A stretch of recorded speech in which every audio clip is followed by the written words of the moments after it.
Tapos, si Green Zion, yan. So, most courteous. Yan. So, ito po ang aking baby. Tuwing iihi ako, ay kailangan mabilis daw po ako mag-CR kasi wala daw silang sister. So, very sweet na bata naman po si Zion.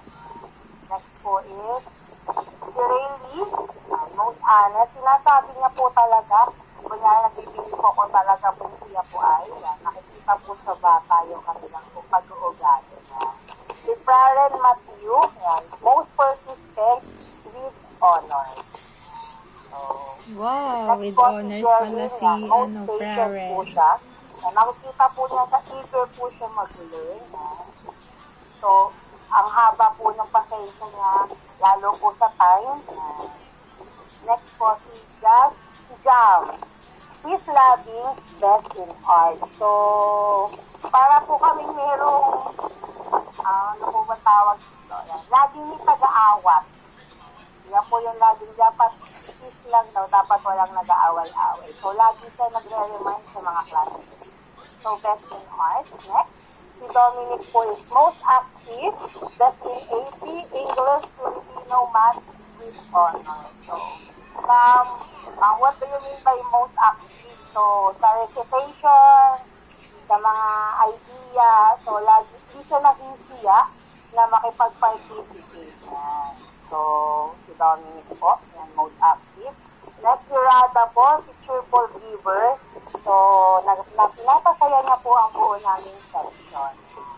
Next po is si Christine. Most artistic, best in penmanship, best in music, with honors.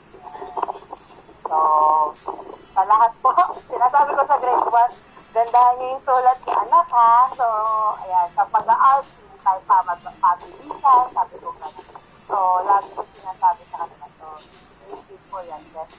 Most artistic, best in penmanship, best in music, with honors. Next, si Wigel Romain po, most friendly, best in ESP, with honors. Wow, congratulations! So, most friendly, yan. So, kasi po, di ba po, yung iba po magkakaklase na sila.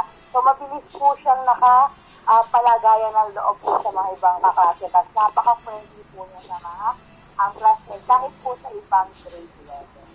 Kasi ESP and honor.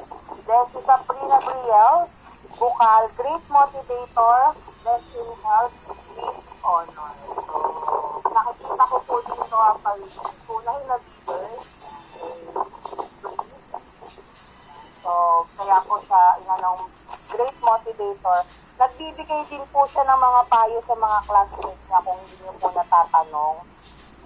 So, kaya yan po yung kanilang mga awards sa akin. So,